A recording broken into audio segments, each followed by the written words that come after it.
Good morning to one and all present here. We are going to start.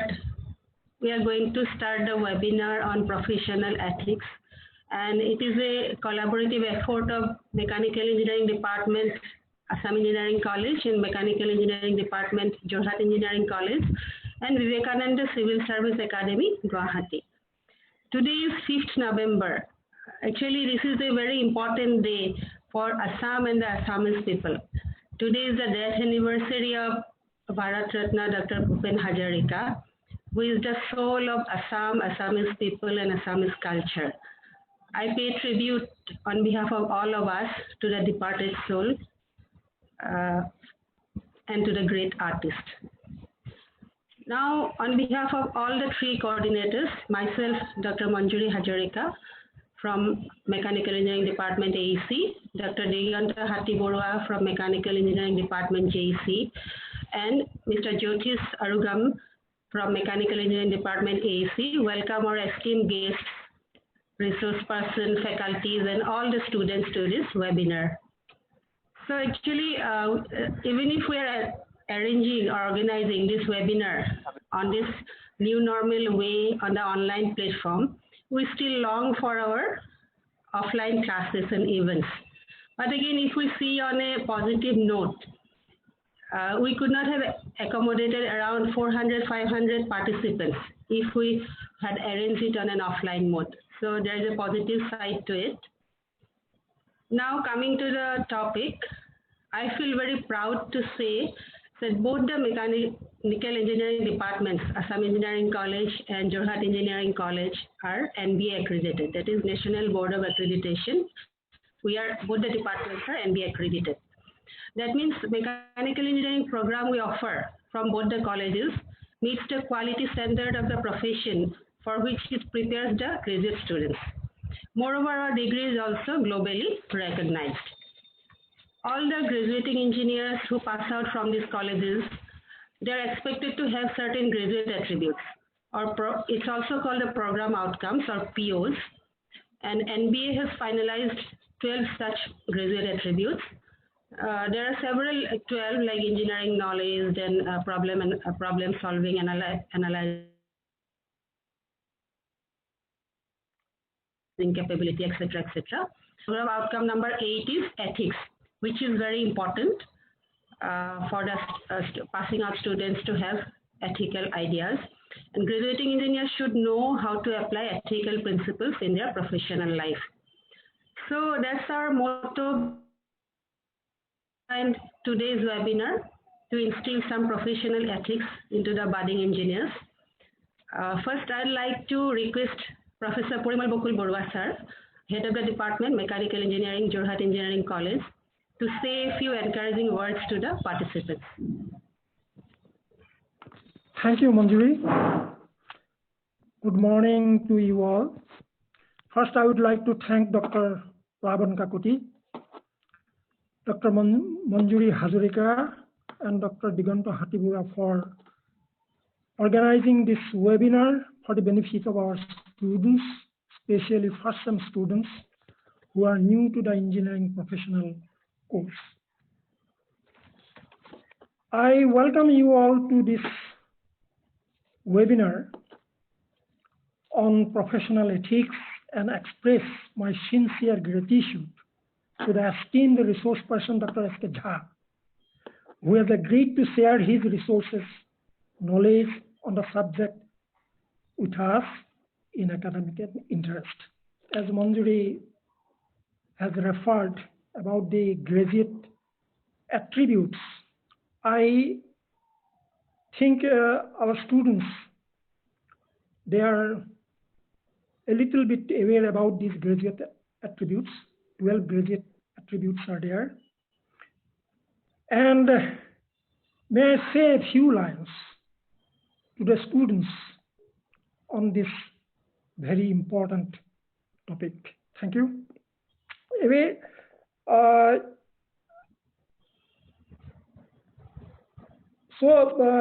think Assam Engineering College, the induction program has been over, I think, or it is going on for the first-time students. And for Jorhat Engineering College, it is continuing. Induction program is there. So I believe that they are aware, these students, first some students, they are aware of these attributes, and these were discussed. Now, this ethics is one of such attributes which says the engineering graduates should apply ethical principles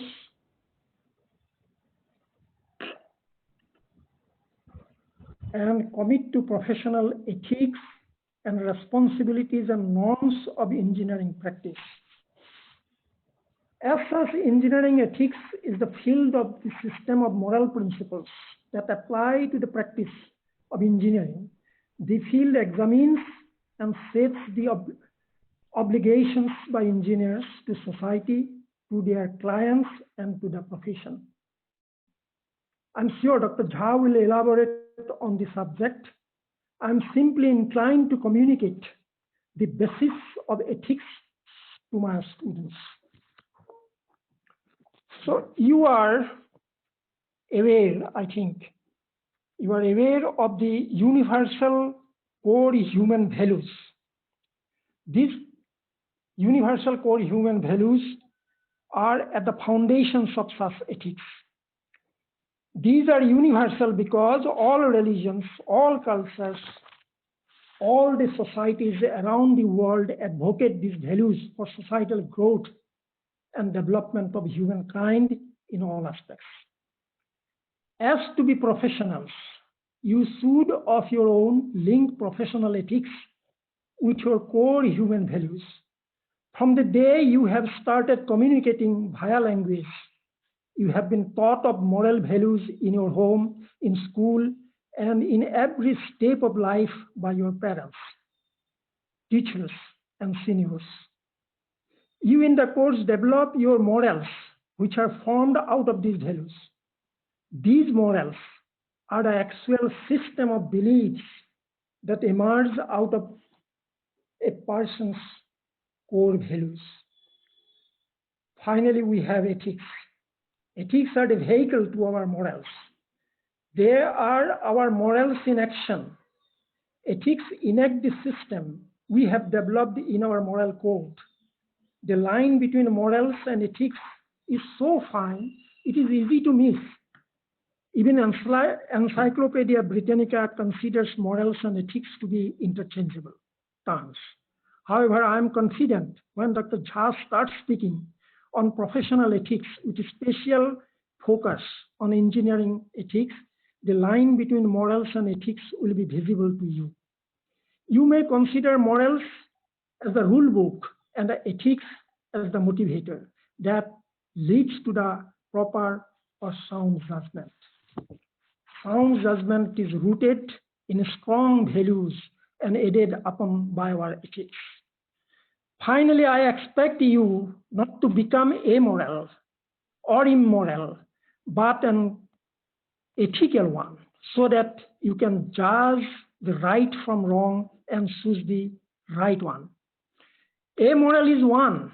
If someone is amoral, they don't have the sense of right and wrong. They don't have the foundation that comes with a sound set of values. Immoral, if someone is immoral, they know right from wrong. They are just choosing to do the wrong thing. As such, to be ethical, a sound value system is to be instilled.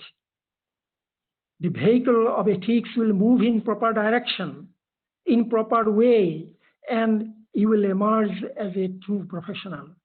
Thank you all. God bless you. Thank you. Thanks. Thank you, sir. Now I request Professor Ranjit Kumar Doctor, Head of the Department Mechanical Engineering, Assam Engineering College, to address the esteemed guests and the participants. Am I audible? Yes, yes. A very good morning to all my dear friends. Yes, sir. Winter is gradually setting in and the atmosphere has become very comfortable. And the place where I'm sitting right now is blessed with a serene beauty of its own. Jalukbari is very beautiful, and we all enjoy the company of the students while teaching here. The first and foremost job I must perform is to extend my heartiest welcome to all the dignitaries, all faculties of Jorhat Engineering College, all faculties of Assam Engineering College, all the students of Jorhat Engineering College, and all the students of Assam Engineering College for the webinar on professional ethics, which is a joint venture of Mechanical Department of Assam Engineering College and Mechanical Department of Assam Engineering College in association with Vivekananda Civil Service Academy of Guwahati. This is a collaborative effort of its first of its kind between the two colleges for holding one webinar like this. As the saying goes, together we stand, but I believe together we can fly if we can work together. And this tradition will continue in future also.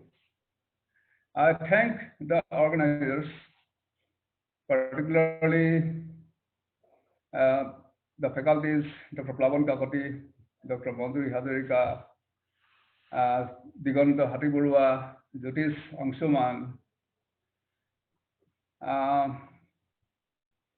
and my batchmate, Professor Porimal Bukulbula. During the period of this COVID-19, it has taught us very good lessons. It is almost a year, and it has become moral as well as ethical business to be physically away for the reasons best known to us. Yet we are virtually very near to us, one another, which is possible because of the great advancement in the technology. I take this privilege to thank and welcome very specially two dignitaries of today's program, Dr. S.K.Jha, a person of long experience in teaching and academics, as well as in mentoring variety of students, the resource person and speaker on today's topic, professional ethics, and also Sri Udaritya Goswami of Vivekananda Civil Service Academy of Guwahati, another honored guest for today's program. I thank both of them for sparing their valuable time for the benefit of the students and the faculties. I will not take much of your time. I once again thank you and welcome all of you to this program. I think your participation in this particular program shall make it a huge success. Thank you all. Thank you. Thank you, sir. We are pleased to have among us the person who started Vivekananda Civil Service Academy, Mr. Udaritya Goswami. His efforts will no doubt benefit the civil service aspirants especially from this region, because all of our students, they have to go to Delhi and other places to prepare for the civil services. Sir, I request you to say a few words to the participants. Thank you, Manjuri Hajarika Madam. मैं असमिया पे पूछूं, respected doctor S.K.Jha sir, आपने हमारा बीच में आके हमको जो ये टाइम दिया है और हम लोग के लिए जो उपकार कर रहा है, इसके लिए आपको प्रणाम. और प्लावन काकती सर, रेस्पेक्टेड दिगंत हाथीबुरुआ सर, ज्योतिष सर, আৰু আমাৰ SOD আমাৰ ইঞ্জিনিয়াৰিং আসাম ইঞ্জিনিয়াৰিং আৰু যোৰহাট ইঞ্জিনিয়াৰিং কলেজৰ মেকানিকেল ডিপাৰ্টমেণ্ট আৰু ইয়াত পাৰ্টিচিপেট কৰা সকলো ৰেসপেক্টেড আমাৰ পাৰ্সন আৰু ষ্টুডেণ্টছ সকলোকে মোৰ ৰেসপেক্ট দিছোঁ। আমি বিবেকানন্দ চিভিল সাৰ্ভিস একাডেমি আসলতে শৈলজা সংকল্প ট্ৰাষ্টৰ অধীনৰ এটা অনুষ্ঠান। আমি শৈলজা সংকল্প ট্ৰাষ্টে সীমিত সামৰ্থ্যৰে অসমৰ শিক্ষা জগতখনৰ ক্ষেত্ৰত কিছুমান নতুন পৰিকল্পনাৰে আগবাঢ়িব বিচাৰিছোঁ, যাতে আমি প্ৰি প্ৰাইমাৰী ষ্টেণ্ডাৰ্ডৰ পৰা মাষ্টাৰ ডিগ্ৰী লোৱালৈকে তাৰ উপৰিও আমি যাতে UPSC লৈকে আমি যাব পাৰোঁ একেখন এটা আমব্ৰেলাৰ তলত একেখন অনুষ্ঠানৰ তলতে, তেনেকুৱা ধৰণৰ আমি প্ৰচেষ্টা লৈছোঁ। আৰু লগতে আমি অকল শিক্ষিত হ'লে নহ'ব, এজন ভাল মানুহ হ'ব লাগিব। সেই ভাল মানুহ হ'বৰ কাৰণে আমি অগ্ৰজসকলে অনুজসকলক নিশ্চয় বাট দেখাব লাগিব। আৰু সেই উদ্দেশ্য আগত ৰাখিয়ে আমি এই যে আমাৰ যিসকল লগত লৈছোঁ আৰু তেখেতসকলে আমাক এনেধৰণৰ অনুগ্ৰহ কৰিছে, যাৰ ফলত S.K.Jha নিচিনা ব্যক্তিয়ে আমাৰ মাজত আহি তেখেতৰ জ্ঞান আমাৰ মাজত দিব। আৰু তাৰ ফলত আমাৰ উঠি অহা প্ৰজন্ম, উঠি অহা ইঞ্জিনিয়াৰসকল এজন ভাল মানুহ, ভাল ইঞ্জিনিয়াৰ হোৱাৰ লগতে যাতে ভাল মানুহ হয়, সেই এটা আমি ক্ষুদ্ৰ প্ৰয়াস কৰিছোঁ। আৰু সেই প্ৰয়াসত আপোনালোকে এনেধৰণে আমাক সুবিধা দিয়াৰ কাৰণে আমি যথেষ্ট গৌৰৱ অনুভৱ কৰিছোঁ। আৰু শৈলজা সংকল্প পৰিয়ালৰ তৰফৰ পৰা তথা বিবেকানন্দ চিভিল সাৰ্ভিস একাডেমীৰ তৰফৰ পৰা আপোনালোকলৈ কৃতজ্ঞতা জ্ঞাপন কৰিছোঁ। আৰু সকলোলৈকে পুনৰ শ্ৰদ্ধা জনাই মোক ক'ব লগা এই দুআষাৰ মই ক'লোঁ। ধন্যবাদ। ধন্যবাদ, Mr. Goswami. Now I'm going to introduce our resource person. It's my privilege to introduce our esteemed resource person, Dr. S.K.Jha, who is enriched with work experience spanning over 30 years. Dr. Jha has completed his graduation, post-graduation and MPhil from Delhi University. He has several feathers in his cap, like Dr. Jha is an MBA from WCIMIT Perth, Australia, PhD from University of Honolulu, USA. He offered his services in a number of institutions. To name a few, Delhi Institute of Management and Services, Institute of Economic Studies, then as Vice Principal in International Institute of Fashion and Technology, Delhi, as a Director in Institution of Management Development and Research, taught international relations and ethics and security and all in several IS academies. And this list goes on and on and on. His ethics is actually one of his specialized academic areas. He is also the author of 7 books in the key areas of international relations, management, and internet security. From what I could make out from his resume, Dr. Jha is a dedicated teacher in and out, and he himself has written he's still learning and open to challenges and all. So my dear students, make the most of this opportunity to learn from this learned person. Also interact with him after his talk. So platform is all yours. Please, Dr. Jha, you can start. Good morning and greetings to Dr. Manjuri, Dr. Devanta, Dr. Ranjit, Dr. Parimal, Mr. Jyotish, Mr. Pranav, and my special thanks to Mr. Udayaditya Goswami, Mr. O.P. Singh, who have been instrumental in bringing me on this platform. Let me start with the subject. I will be keeping myself to the very core aspects of ethics and then going to the professional ethics and how do we relate ethics and engineering. In the beginning itself, the entire proceedings of this webinar that we are going to conduct today can well be summarized in 3 different quotations. I would just like to give you 3 different quotations, and that will summarize what we are going to do today. First of all, I would start with Swami Vivekananda's quote, "Excess of knowledge and power without values make human beings devils."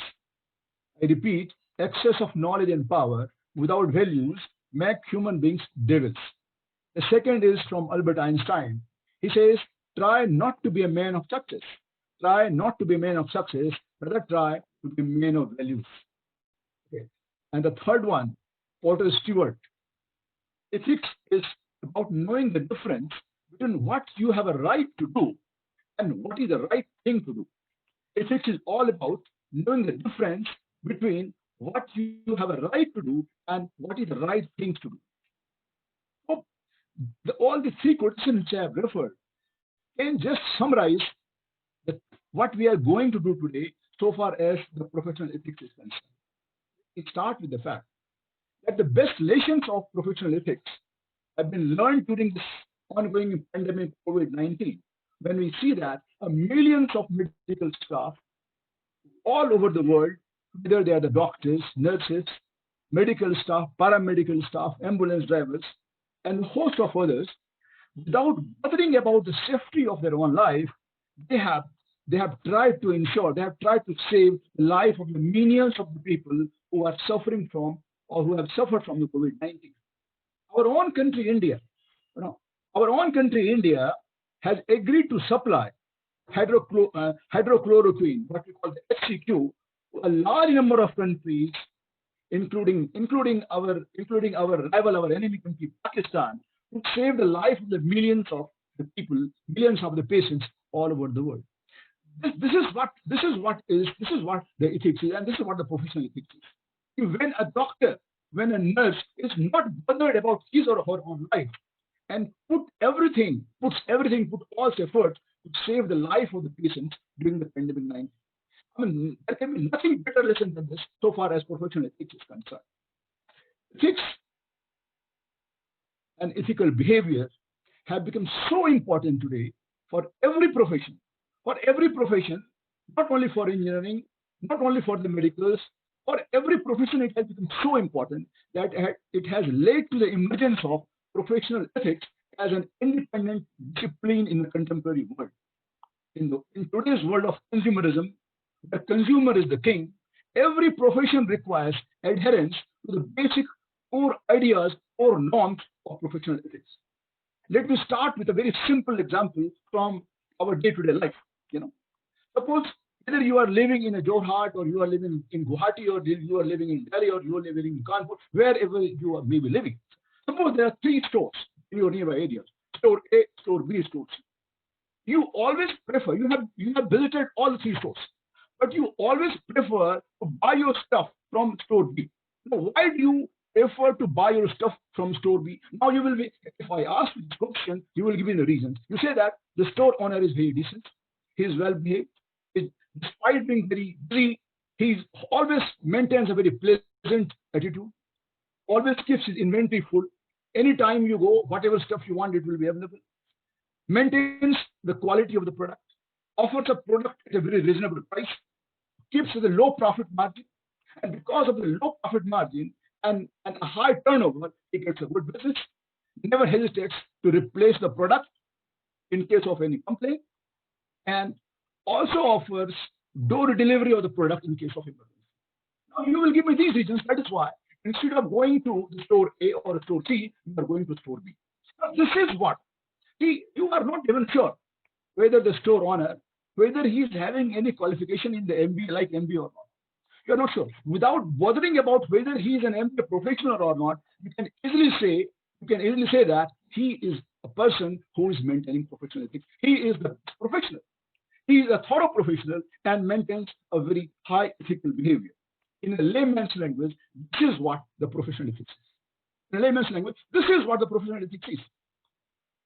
Coming to, when I deal with the subject, I will keep it in the form of certain questions that we have and answering those questions. When we talk about professional ethics, it will have 3 parts. What is ethics? What is profession? What is professional? And what is the need of ethics in any profession? Let me answer first these questions, then I will be going further. Ethics.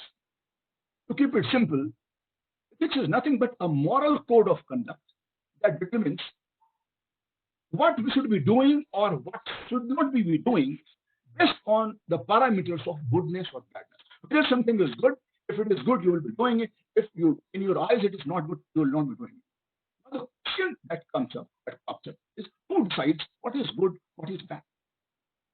these parameters are decided based on the moral values that we all follow, that we have inherited, that has been inculcated in us by our family, by our society, and the fellow beings with whom we live.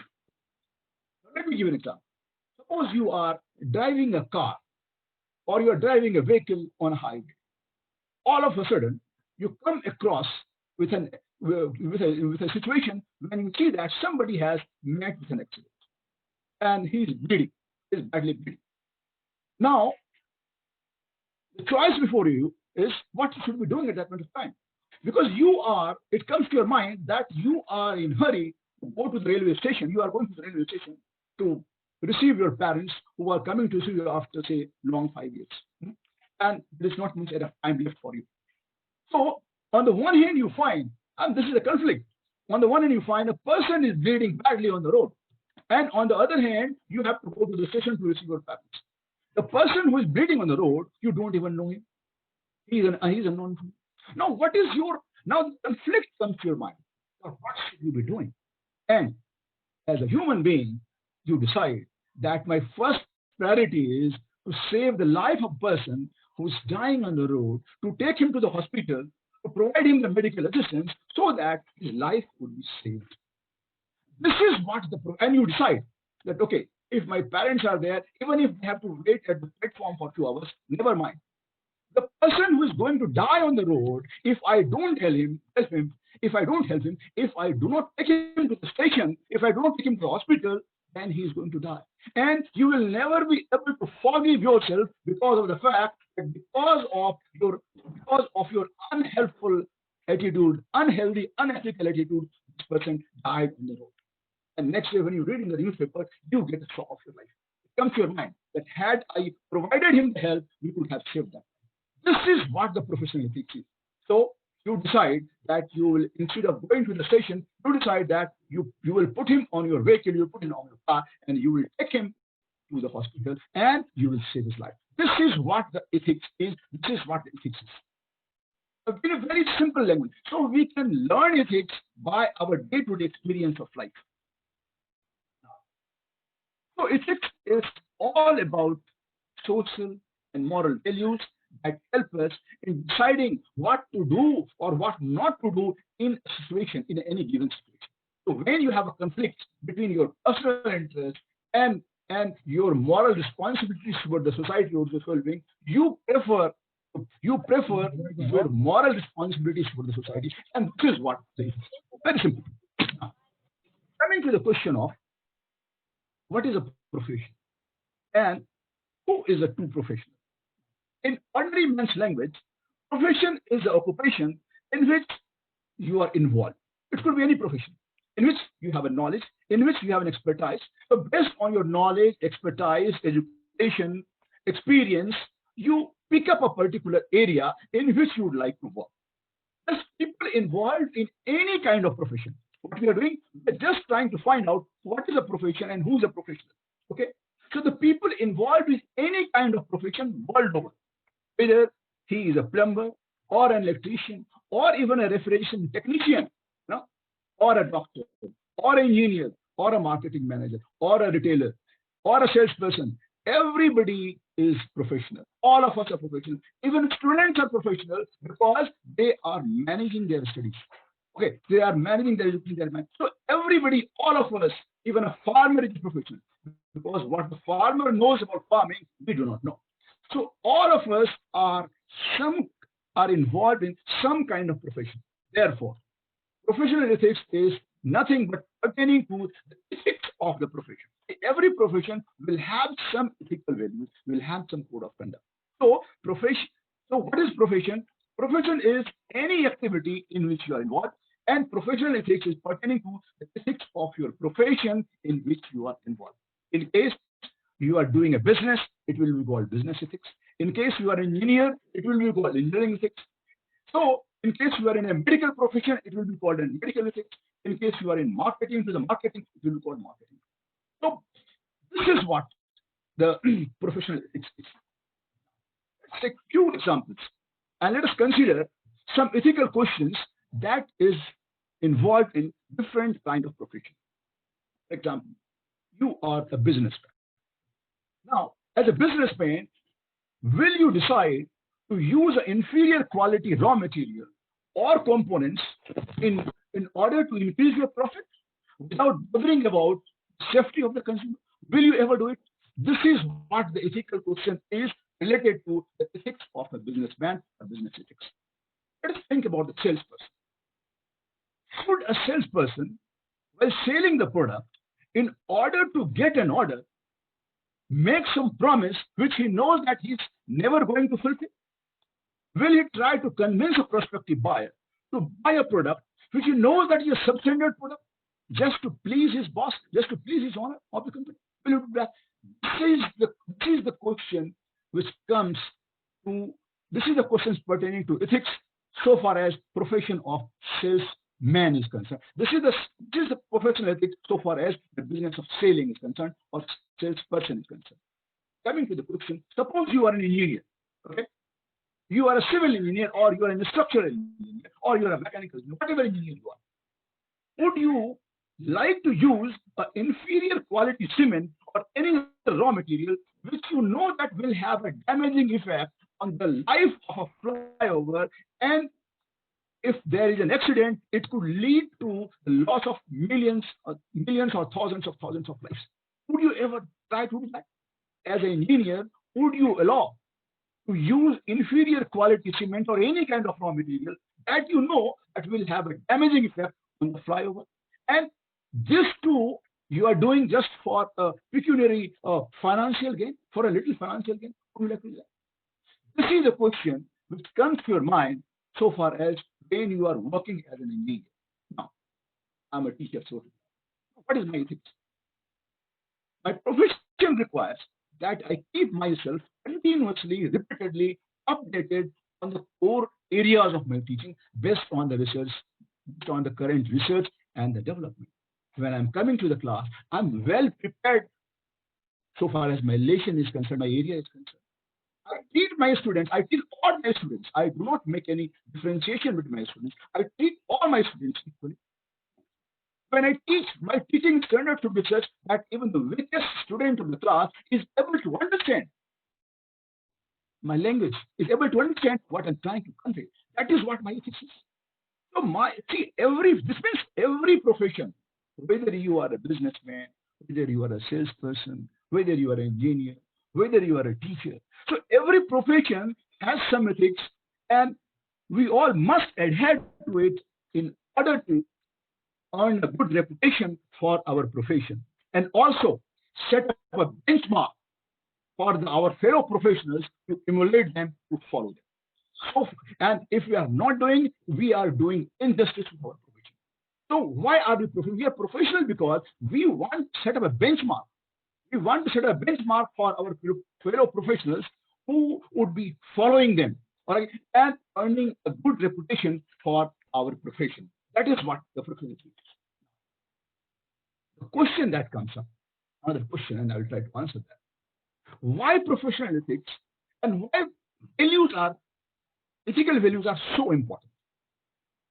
If you understand, ethics is primarily used in a working environment in order to promote professionalism at the workplace, wherever you are maybe working. Whether you are working in an engineering institution, whether you are working in a college, you are working in a business house, you are working in this, wherever you are working, both the employees and the employer, they have to give emphasis on ethical values such as respect, honesty, trust, brotherhood.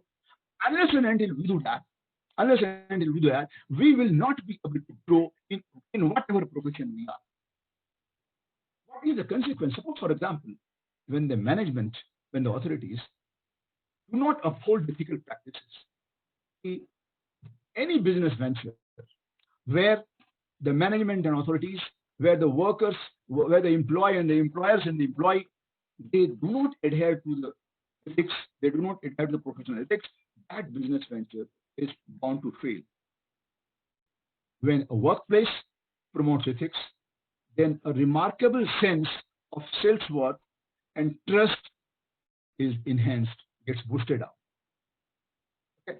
So ultimately, good performance is reported. Wherever there is a professional ethics in any organization, wherever there is a professional ethics, what you find is that a good performance will come up. A good performance will be reported, and thus, therefore, professional values and ethics act as a guiding parameter for success in whatever profession you are.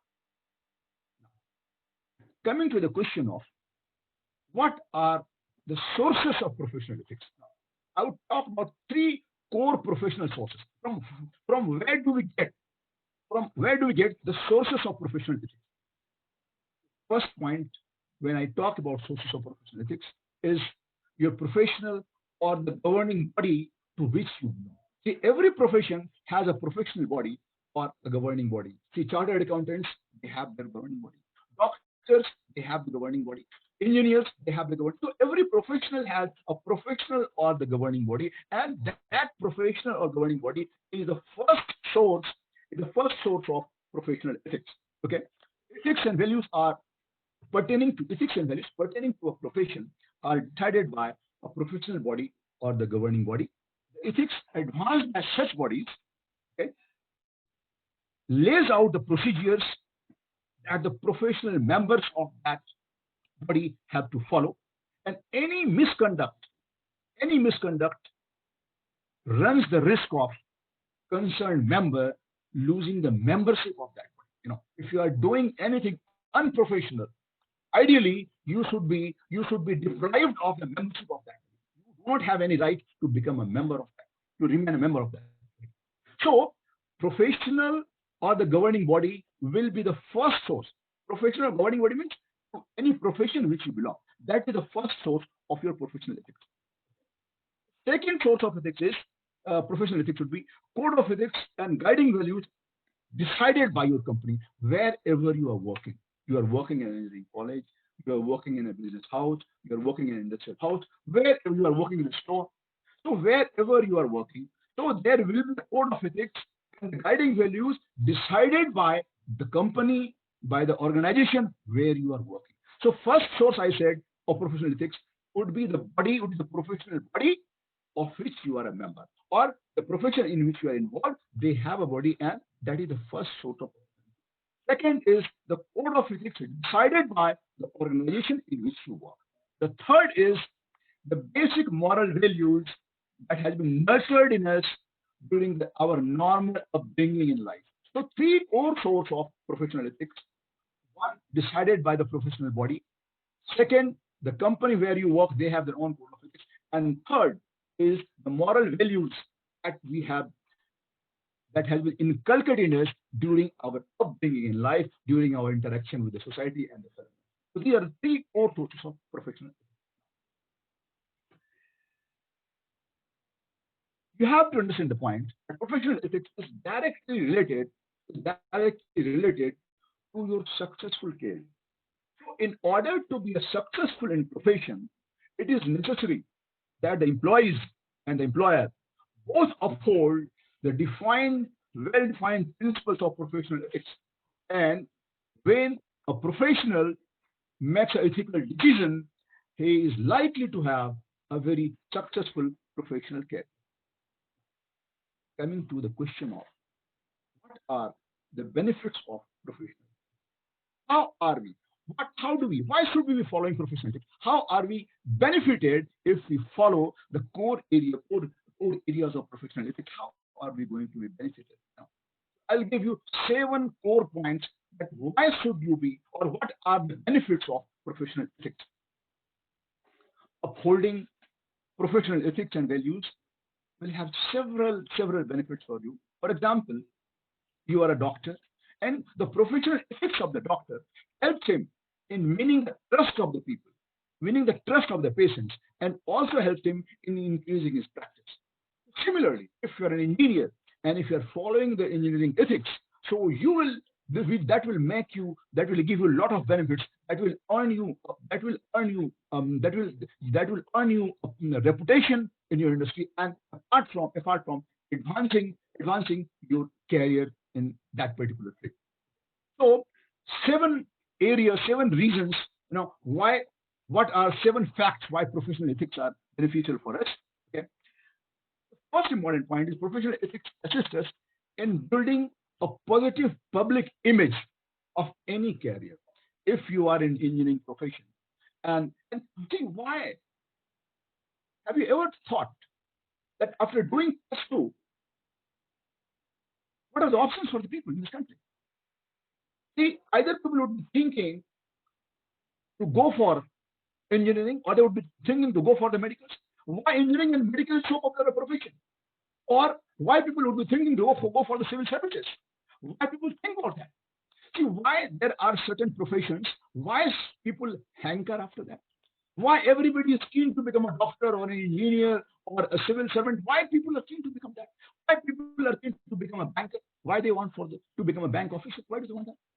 Because of simply the fact that the professional ethics associated with any particular profession creates a very positive perception, positive image about the particular profession, about a particular career. So everybody, for everyone involved in that profession, it looks like that this is a very lucrative profession, this is a very promising profession, this is a very paying profession. So it gives you are if the benefits of the professional ethics of any particular profession is that it helps you in creating a very positive image of that profession among the public. Then second important point is what are the benefits of professional ethics is that this corresponds to the human needs. Okay, because what is a human need? The basic human need is the coexistence. See, we cannot exist separately. We cannot exist as an individual. We are existing in the society as a human being. We are coexisting along with our fellow beings. So following ethics, it serves a basic human needs that we help each other, we live with each other, we coexist each other. So the second important point, so far as professional ethics is concerned, because employer and employees, they have to coexist, they have to work. Can an industrialist do without a worker? Can a worker do without an industrialist? So that is the thing, that professional ethics corresponds to the human needs. The third important point, ethics enhances your credibility among the public.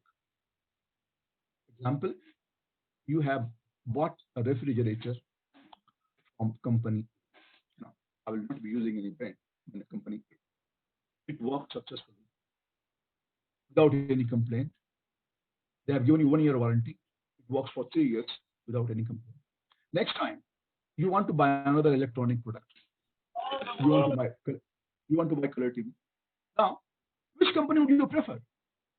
You would prefer the same company because that company has created a good image in your mind about the company. This company is manufacturing a good product. So the third important point I'm saying is that this creates credibility among the public. Ethical behavior, professional behavior by the salesperson of a company, by the engineer of a company, creates a very positive image of the product or the services which they provide. And ultimately what happens is this creates a very positive image about the company, and you would always prefer to buy the product from the same. Following ethics, if you're following ethics in your organization, what happens is that it enhances management's credibility among the employees. I would like to give here an example. Dr. Kalam, the former president of India. He was working, all of us know that he was a scientist. He was working on a project along with his colleagues. So one of his junior was, I don't want to name anyone, he was doing a project along with Dr. Kalam.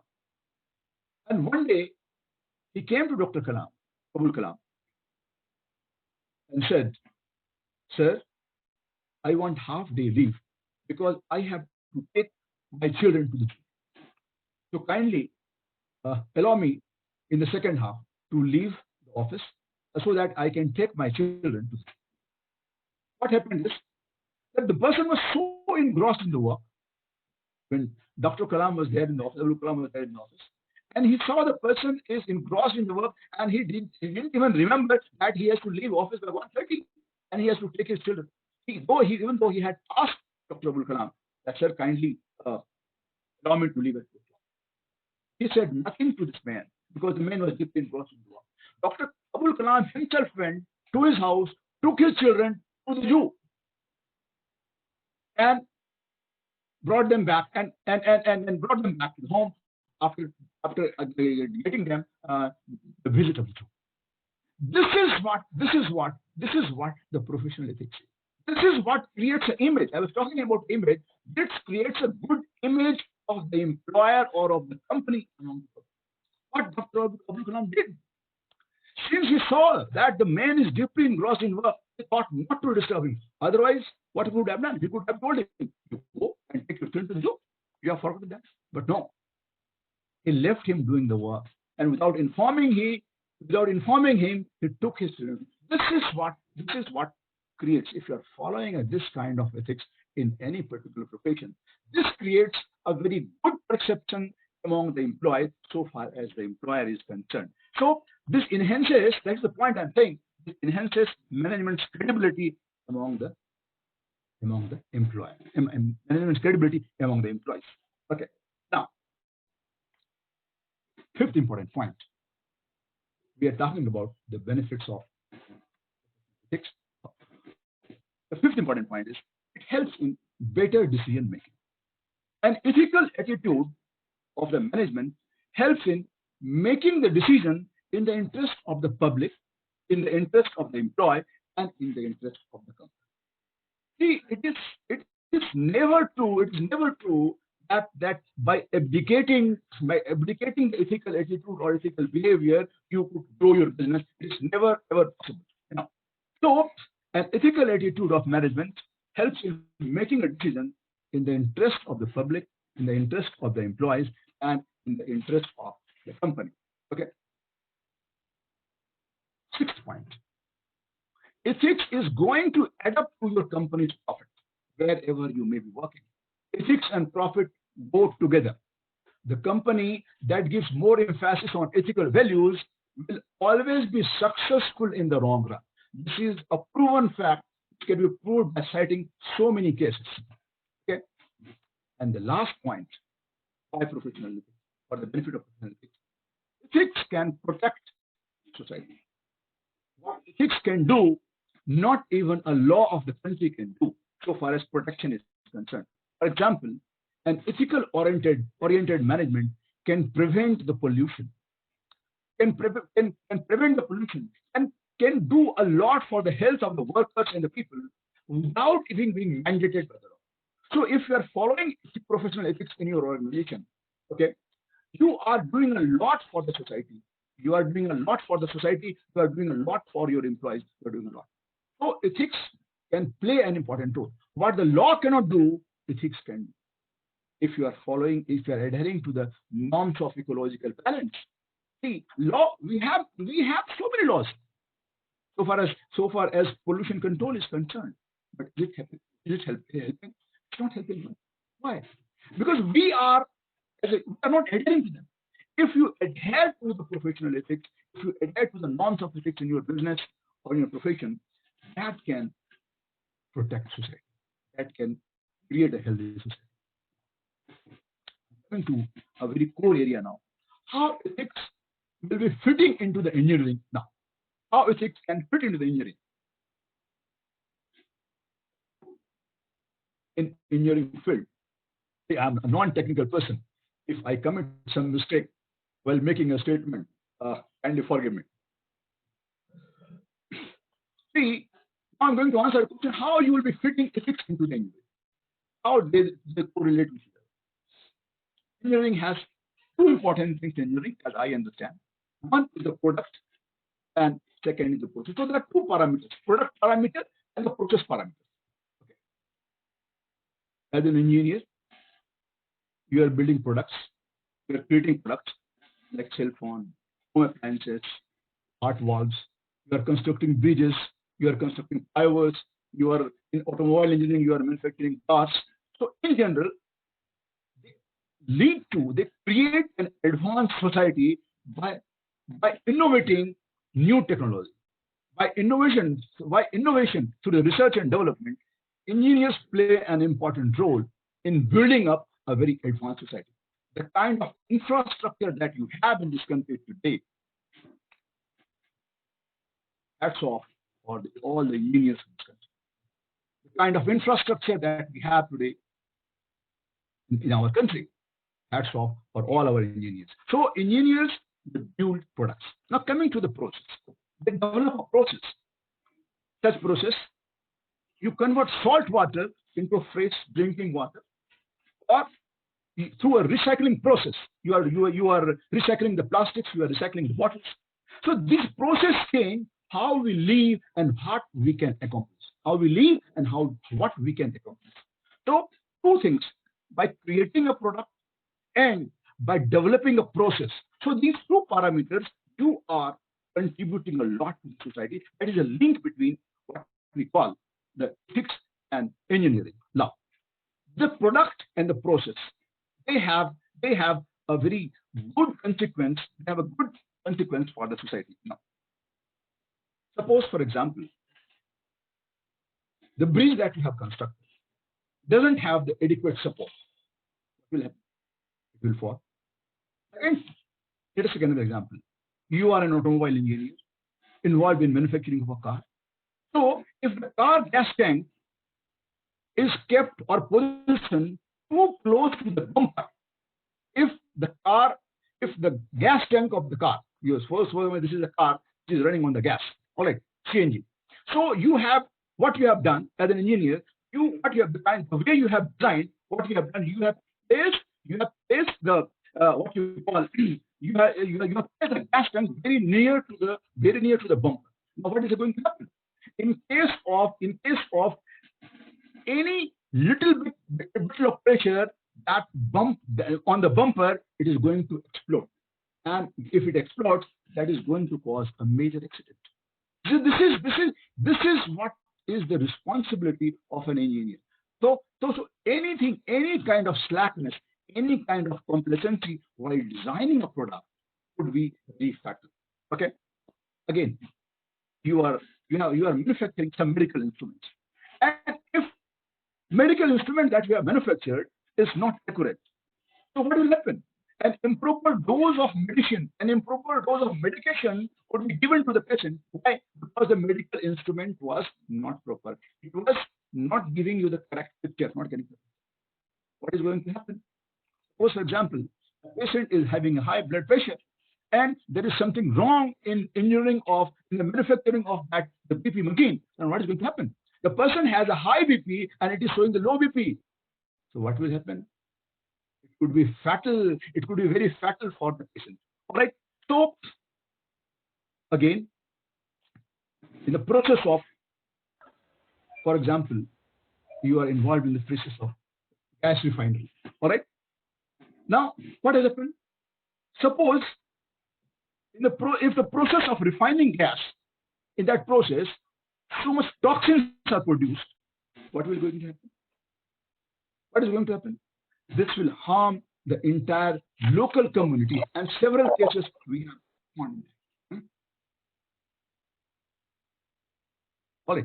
So this means decision made by an engineer usually have a very serious consequence. See, why did I give you so many examples? I gave you so many examples just to establish the fact that any decision made by you as an engineer usually have a very serious consequence for the people, for the ethics, and for your profession.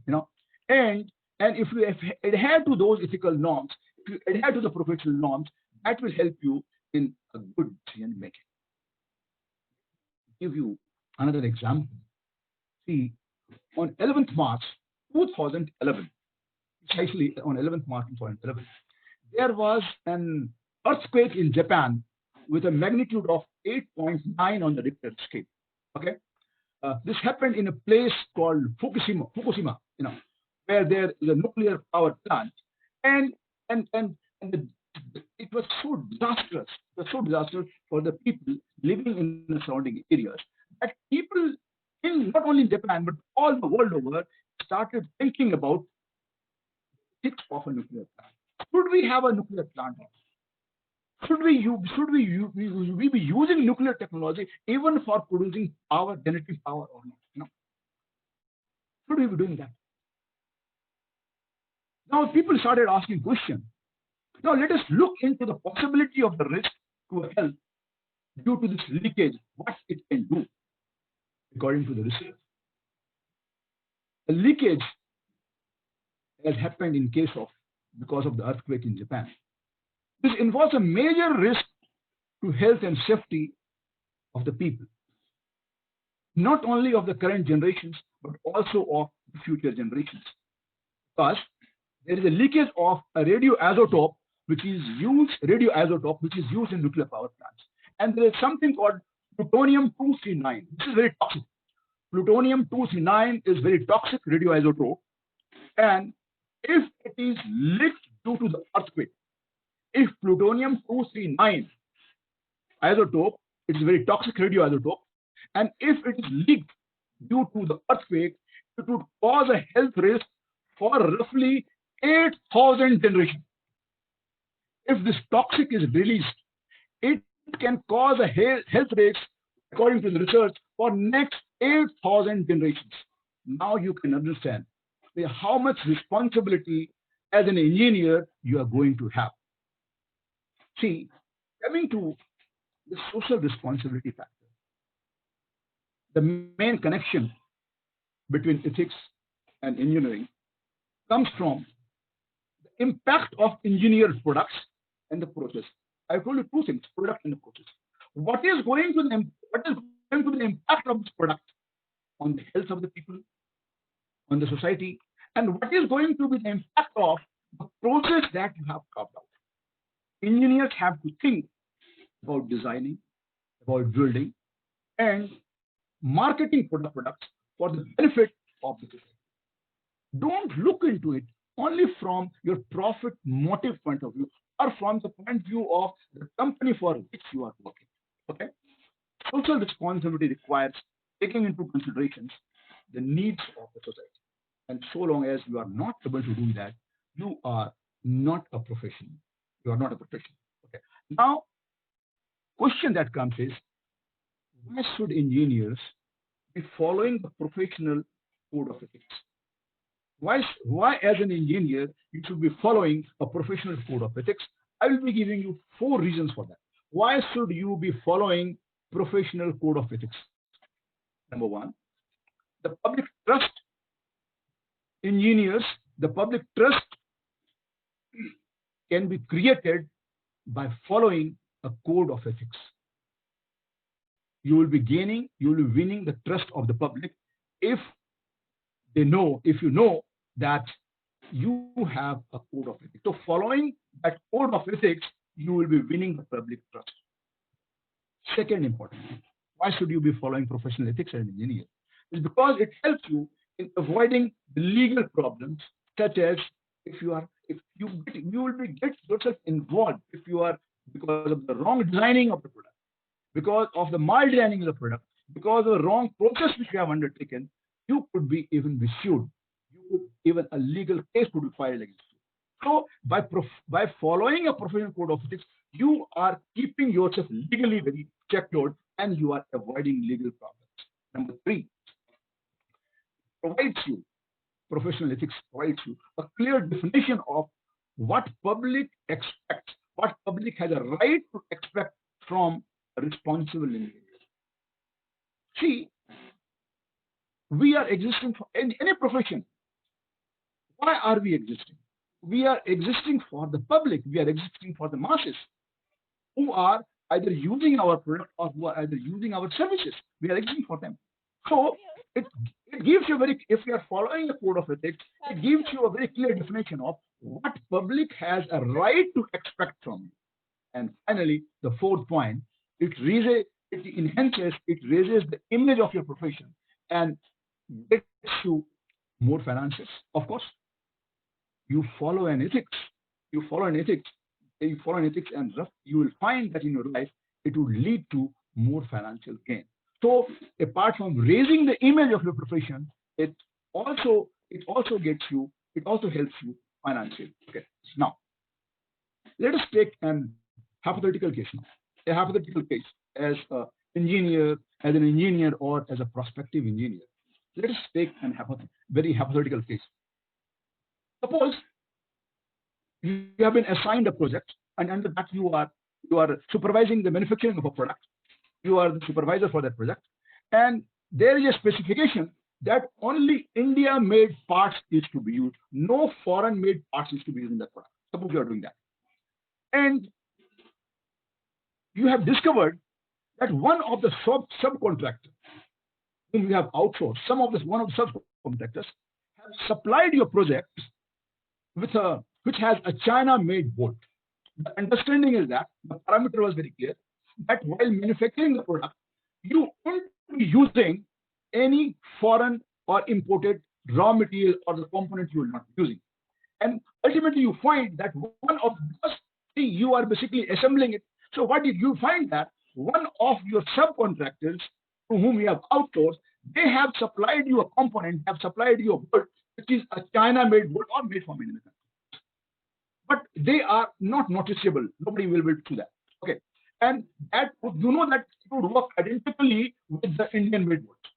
So now, and you also have a situation wherein your customer wants the product immediately, and Indian-made bolt is not available at that point of time.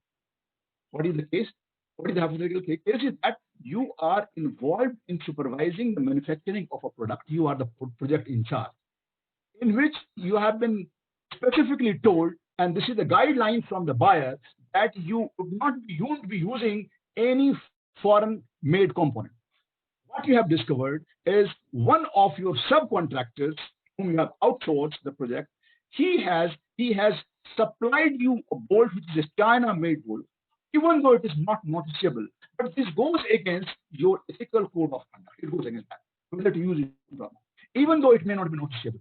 And there is a time pressure on you because your buyer wants the product on time, and Indian raw material, Indian component is not available at that point of time. What would you be doing at that point of time? Now, this is you will be under a kind of professional ethical dilemma, human dilemma. What are the choices for you?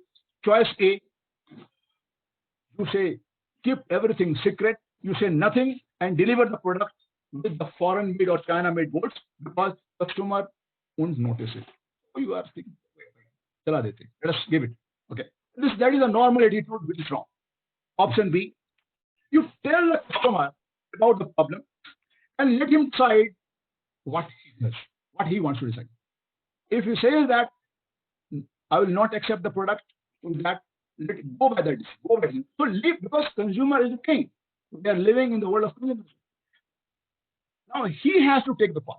So option B is that you would be informing the customer that, sir, this is the situation. Indian-made parts are not available. We have used China-made bolts, and it will be working properly, I am sure. And what is your take on that? So whatever it is, you try that. Option number C, third option that you have, you find some loophole. Okay, you find some loophole in the original product or in original component it was to be put there, and you convince him that that original product would have never worked. That original component would have never worked. So that is why we have used this China-made bolt, or that is why you have used this foreign imported bolts we are using. So you convince him that. So you find out some loopholes in that. So these are the three options for you. See, if you ask me, in my opinion, you will have to go for option B, because correct answer is option B, because it lets the customer decide, because he is the one who is going to pay you. He is the one, because you are working for him. You are not only working for the profit, you are also working for the people. So let him decide. So this would be against the norms of professional ethics. It would be against the norms of professional ethics if you do it, if you supply the product without informing him. So, but as I have told you, this can create a question of ethical dilemma. Why? Because taking such decision would be tough in today's time. Why? Because your job may be on the stake. Your job may be on the line of fire because your boss would say, "What are you doing?" It don't have any. See, the buyer would not have been able to even notice it. Why are you doing like this? So it is going to be a very tough call for you, right? Because the job may be on the line of fire. You may be even fired for this, and your company's reputation may be at stake.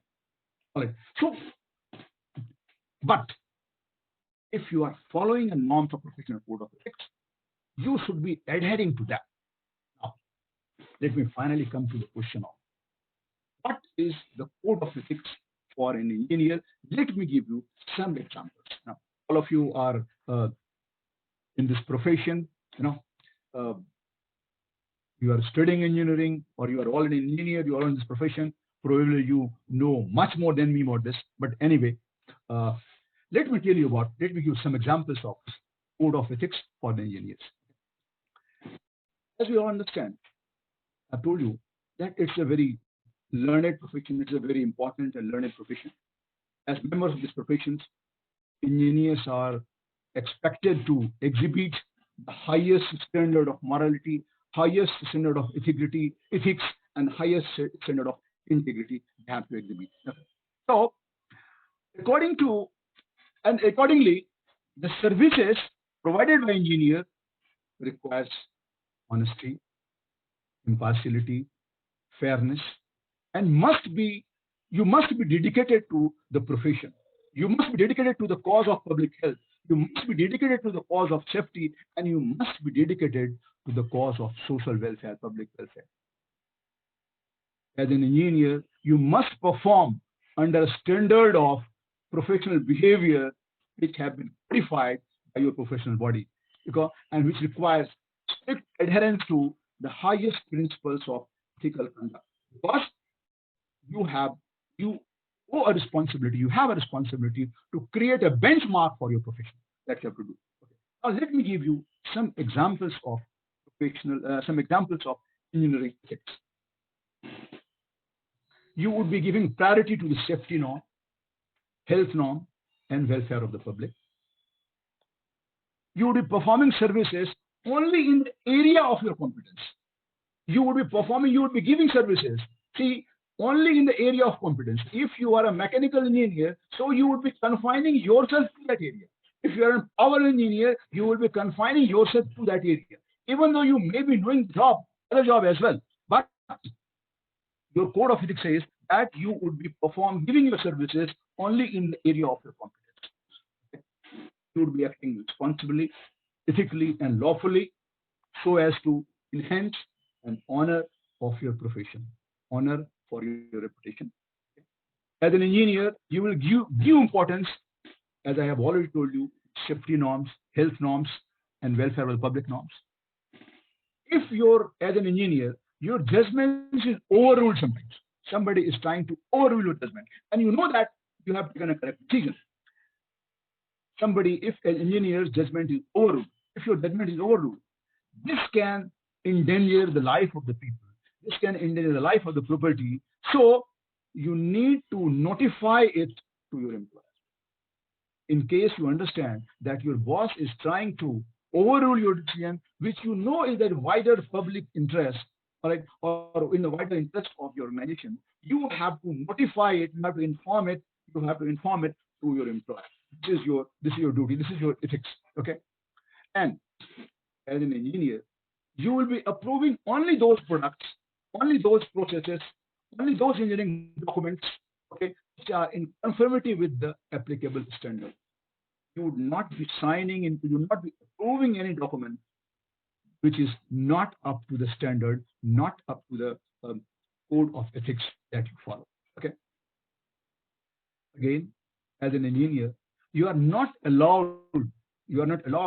permitted to use your name or to allow somebody to use your name, particularly when you know that the person who is going to use your name is a dishonest person, is going to do some fraud sort of thing. So you would never allow, for a financial gain even, you would never allow your name to be used. Your name to be used. This is what we have seen these days. What is happening? if you are opening a medical store, you're opening a medical store, so you require, you are required to be a pharmacist, you are required to be a B pharma or a B pharma, you are required to be a professional person. So what the people are doing, because people are selling the degrees, they are selling the certificates. When somebody is doing wrong, doing something unethical in your name, and you would be caught, you would be held responsible. If by supplying a wrong medicine, okay, by supplying a wrong medicine, and if your license is being used by that medical store, you are not only spoiling your reputation, you are also putting the life of the people in danger. So never allow your name to be used, or never allow your name to be associated with any dishonest company. That is the point. Okay. And as an engineer, if you have a knowledge of any violation of the code of ethics, you have a moral right, you have a moral, not right, you have a moral responsibility to inform this to your professional body. As an engineer, if you have a knowledge of any violation of the code of ethics, you owe the responsibility. This is your moral responsibility to inform your professional body. And if they do not, even they don't understand, you need to go into the media, you need to go to the public authorities. First, you would be informing your public body, and if it doesn't stop there, you would be informing the public authorities, that there has been a violation of the code of ethics. Okay. So as an engineer, you will perform all your services I have told you in the area of your competence. You will be undertaking only those assignments which you are entitled to because of your knowledge, because of your education, because of your professional education, and because of your expertise. All right. You would not be affixing your signature. You will be not putting your signature on any documents which are not proper, or which are incompetent, where they are lacking in competency. All right. And you will, as an engineer, you will never promote your own interest at the expense of the dignity and integrity of your profession. I'll repeat this point. As an engineer, you will not promote your own interest at the expense of the dignity and integrity of your profession. You will never do that. So these are some of the examples which I have given you so far as code of ethics for engineer is concerned. Okay. Finally, let us look into the consequences of ethical and unethical behavior of an engineer. If, as an engineer, your behavior is ethical, what can be the consequence? And if your behavior is unethical, what will be the consequence? Let me give some examples. If your behavior is ethical, it will create a quality product. It will lead to conservation of resources. It will lead to public safety. It will lead to consumer protection. It will lead to prospering of your business. It will lead to your good reputation. So if you are following the code of ethics in the field of engineering, if you are following an ethical behavior, which can give you just some examples, some quality product, conservation of resources, public safety, consumer protection, prospering business, and good reputation. And on the other hand, if your behavior is unethical, if you are not following the ethical code of conduct in your profession, what is going to happen? It will lead to poor designing of the product. It will lead to a substandard product. It will lead to abuse of your expertise. It will lead to lack of safety. It will lead to accidents. It will lead to loss of reputation in the market, loss of reputation in the public, loss of reputation in the market, and the loss of business. So the choice is before us whether we should be following ethical behavior or whether we should be following an unethical behavior. The choice is in front of us to decide. All right. I would like to conclude this by saying that when you leave this webinar today, you must leave this webinar with the knowledge and conviction that you have a professional and moral responsibility to yourself, to your fellow human beings, and to defend the truth and expose the unquestionable practices, expose the questionable practices, wrong practices that will lead to an unsafe product, an unsafe process. Thank you so much. Thank you so much, all of you, for listening. Thank you so much.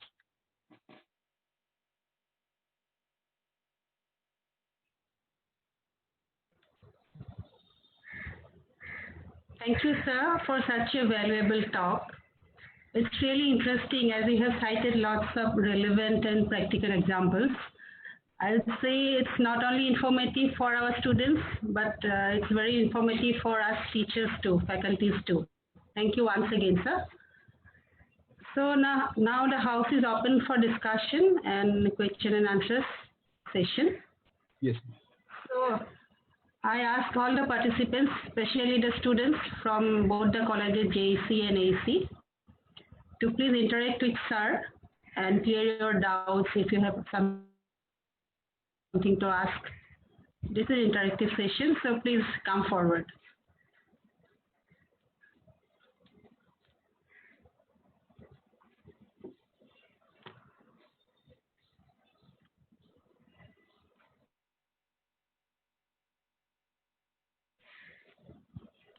Yes. Hello.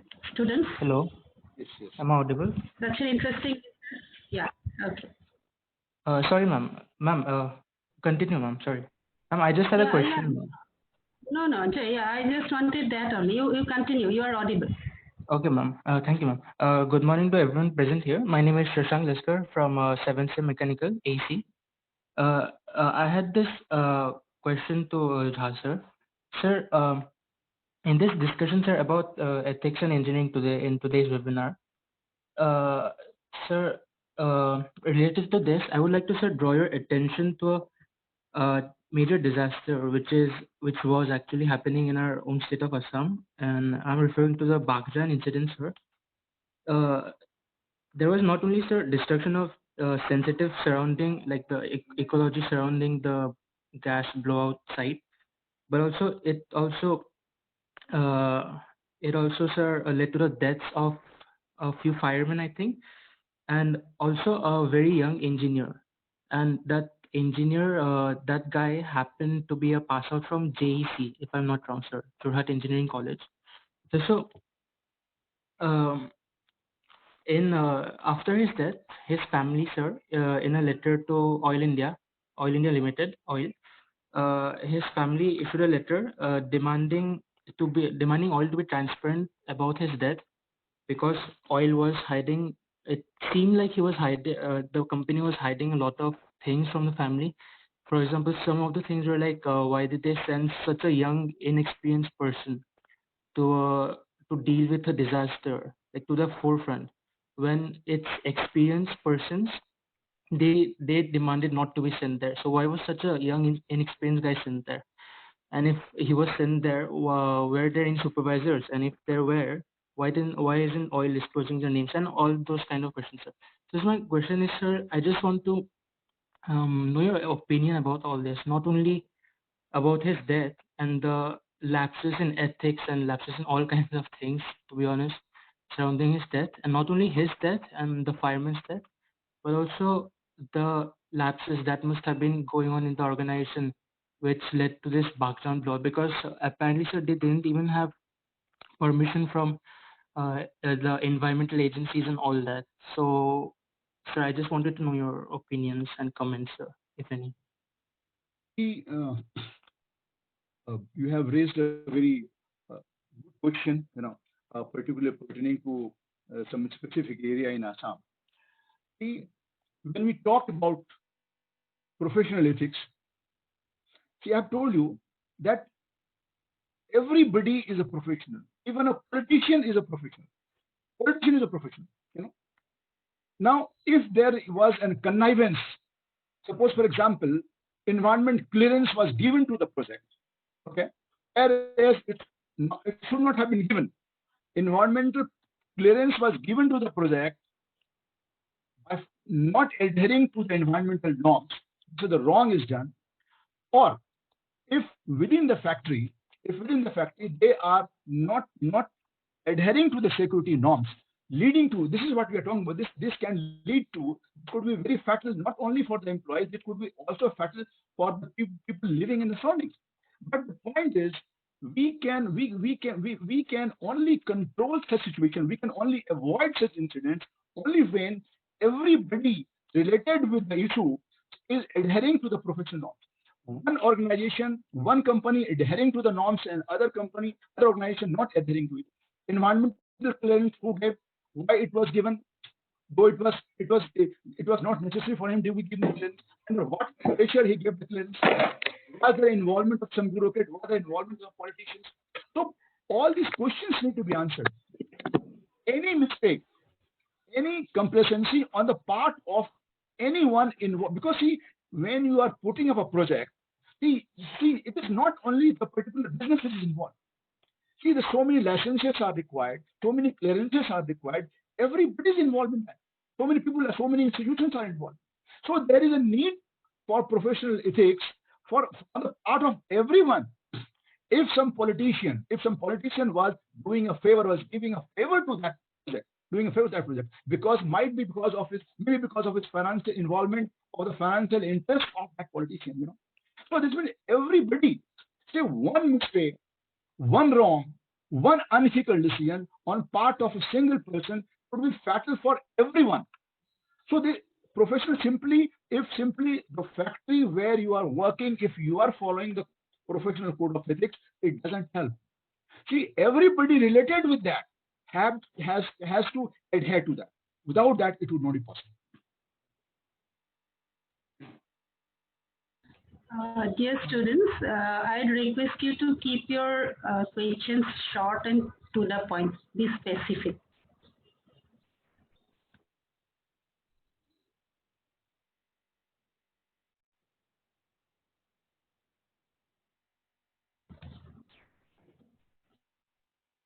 Hello, sir. Good morning, sir. Good morning. Sir, myself Abhilash Das Other from. queries? Any more queries? Hello. Am I audible? Yes, Abhilash. Yes. Yes. Sir, I had a question, sir. You touched upon the topic, sir, about product design, sir. So you mentioned that if a person is like not willing to buy products made in China or something like that, sir, but the product that is produced by the China is the best out in the market. So you mentioned that we should tell the customer about the details about the product, and it would be more ethical that we let them know about everything about the product, sir. Sir, if sir the product that has been produced in India, let us suppose, sir, if the product that has been produced in the India is very lower quality in comparison to the product produced in some other country that we are using, and the person is not willing to use that product, sir, so will it be feasible not to tell them or still tell them about the fact that it is not produced in India? See, what is ethics? Ethics is one of the important elements of ethics is the truth. Okay, truth is the most important element of the ethics. I told you in this particular case that the buyer was very much particular that only Indian-made raw material or component has to be used.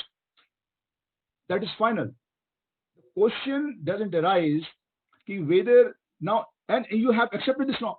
If you knew that Indian components are not good, are not okay, are not fine, you should have told me when you were deciding this, when you were taking the order. At that point of time only you should have told him, look, you are insisting on Indian products, Indian components. There are other components made in China or made in Japan which are better than Indian components, except that. So if you are very much convinced about it, this you should have told him in advance, so that he would not have insisted you to use only the Indian made components. You know, that should have told him in advance. All right. And one more important thing you have to understand. Something beyond that. We are talking about a lot of things about China. We are talking about that we should stop buying products from China. We are talking a lot doing a lot. We are talking a lot about this. Certain basic facts I wanted to clarify here. I'll just give an small example. See, those who are because of the Chinese made components, because of the Chinese made raw materials, what has happened to your country, to our market, is that we have lost our manufacturing base. A large number of small scale producers, small scale industries in India has shut down their business because they find it more convenient to import the product from China and doing trading that product. So those small scale manufacturers have shut down the business because for them it is much more convenient to import the product and resell it in the market. So we have lost our manufacturing base in this country. We have lost our manufacturing base. So long as we do not regain that manufacturing base, and for this, you as an engineer will have a lot of responsibility. Now, engineers have a lot of responsibility for this because we need to restore the manufacturing base of this country. And for this, you have to hold so much of responsibility and kindly be aware of that. And so long as we, again, see the paracetamol or Flaxon tablet will not be available to you because 65% of the pharmaceutical ingredients, PMI, we are importing from China. We are one of the largest exporters of the generic medicines from this country, but we are the PMI, the raw material for manufacturing the medicines, we are getting from China. 65% of the PMI we are getting from China. In fact, so saying that entirely ban the Chinese product is not going to work so long as we do not restore manufacturing base of our country. And for this, you hold a lot of responsibility. Thank you. Thank you, sir.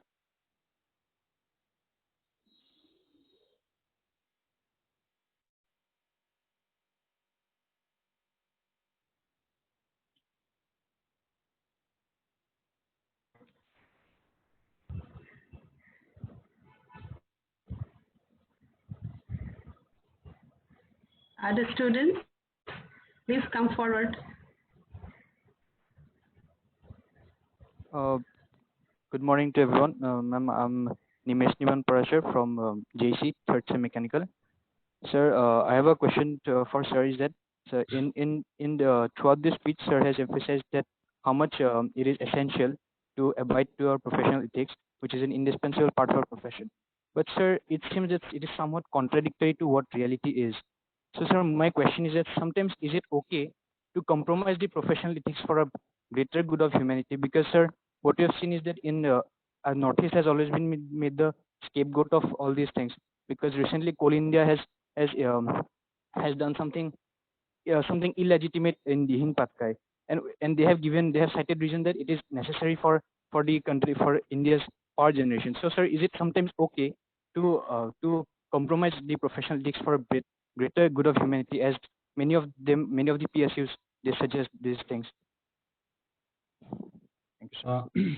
You are asking a question about ethical dilemma. You are talking about a conflict between your personal ethics and professional ethics. You are talking about that. Probably, if I'm getting your question right, you are probably talking about that. If there is a conflict between your personal interest and your professional interest, yes, sometimes we take certain decisions which may not be up to the professional code of ethics which we need to adhere to. Sometimes we are taking that decision, but while taking that decision, while making any compromises in life, see, all of us are making compromises in life, but while making any compromise in life, you have to ensure one thing, that do not do anything, do not commit anything that could lead to life of the people in jeopardy, that could cause a risk to the life of the people.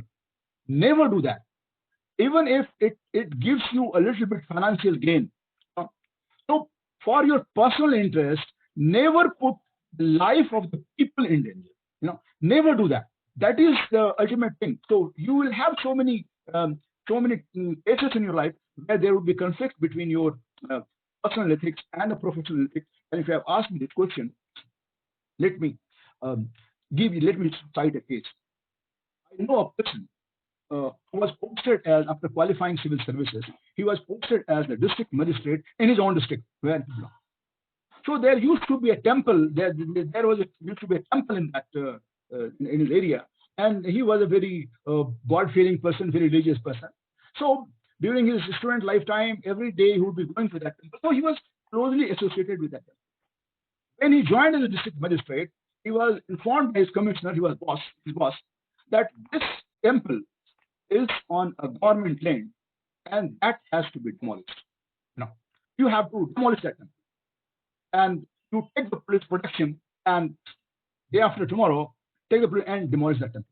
Now, he tried to find out whether the action that is being taken, whether genuinely this case is true or not. So he could understand. He went into the various documents and could find that yes, the temple was really on the government land, and the decision to demolish the temple was officially and professionally was correct. And as a district magistrate, what was his professional responsibility?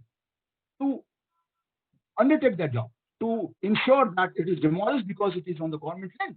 And government wants to construct some hospital over there on that land. That land was meant for the hospital, and construction of the temple was not correct.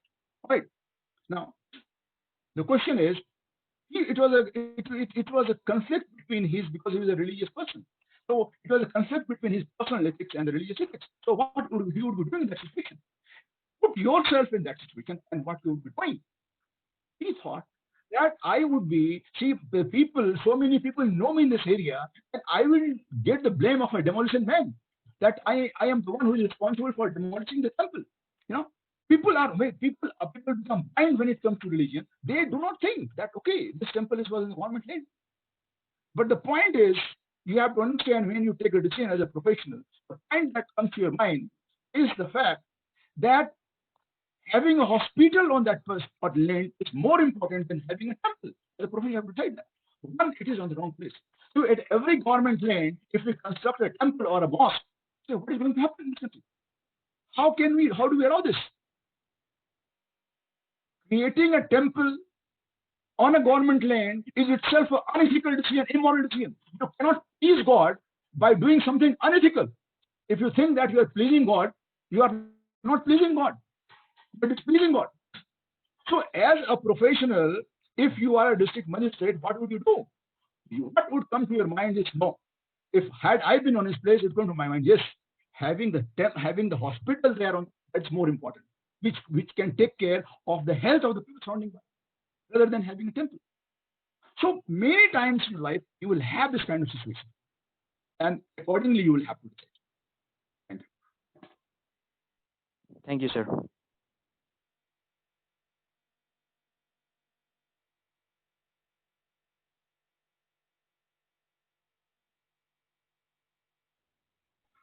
Ma'am, I have a class at 12 o'clock, so I will have to hurry for that. I have an online class. Sir, good afternoon, sir. Okay, last question. Okay. Yes, sir. Yeah, thank you, sir. Good afternoon, sir. Myself, S.K.Jha from Assam Engineering College. Sir, I would like to know that how shall one proceed against fraud or similar kind of incident inside his own organization while still being ethically content? See, I could not get your questions. Sir, suppose someone is facing a fraud or like similar kind of incident inside his own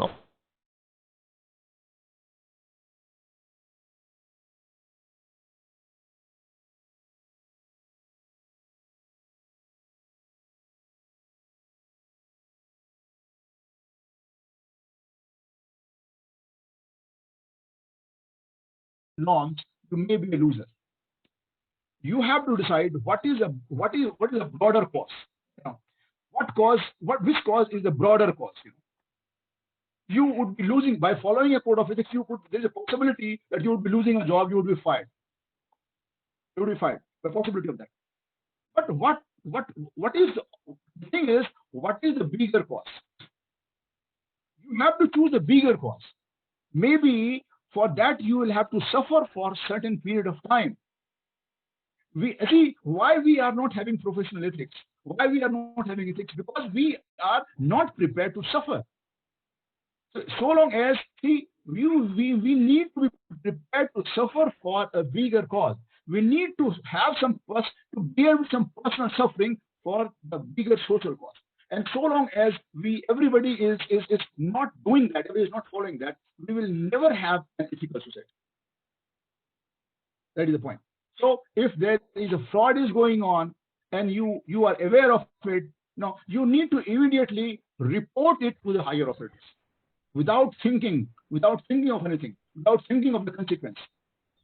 At that point of time, you have to think of a bigger cause, and you don't have to think of it. Thank you. Just I wanted to add, like, is it what you are suggesting? Is it called whistleblowing or something? I have a vague idea about that. Whistleblower, whistleblowing.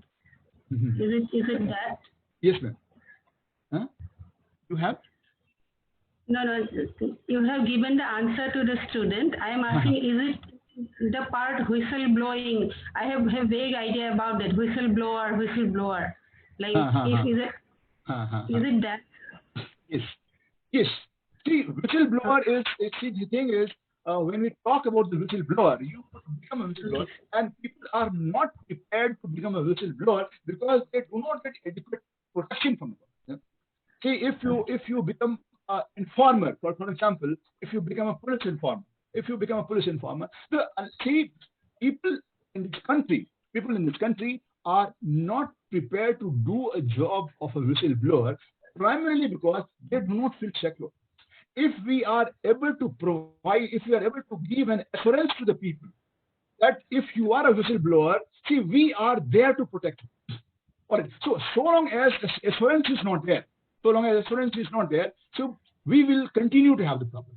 So whistleblower is something, a good term which has come into the use during the recent time. But the thing is, we need a separate law. We need a very strict law for providing protection to the whistleblowers in this country. So, lot of problems could be solved if you have a very strict whistleblowers law and government is able to provide protection. Okay, thank you, sir. Since you are having a class now, I think you won't be able to continue anymore. Yes, ma'am. 12 o'clock. Okay, then. So actually, we would have liked to have interacted with you for some more time. Maybe next time, sir, some other time. Yes. So we have come to the end of this very interesting and fruitful webinar on professional ethics. And we are very grateful to Dr. Jha for finding time for our students and enlightening them with his valuable talk. Thank you, sir. Thank you once again. We also thank Mr. Udayaditya Goswami for providing us help as well as association. And I profoundly thank Porimal Bokul Borua sir, Ranjit Dutta sir, and all the faculties, students, participants, everyone for their time and attending the webinar. And last but not the least, I'd like to thank the person behind this webinar, without whose help it wouldn't have been possible. I think all of you can make out. It's Dr. Lavan Kakwati from Mechanical Engineering Department. So finally, it was a very interesting and fruitful webinar. Thank you all. Thank you once again.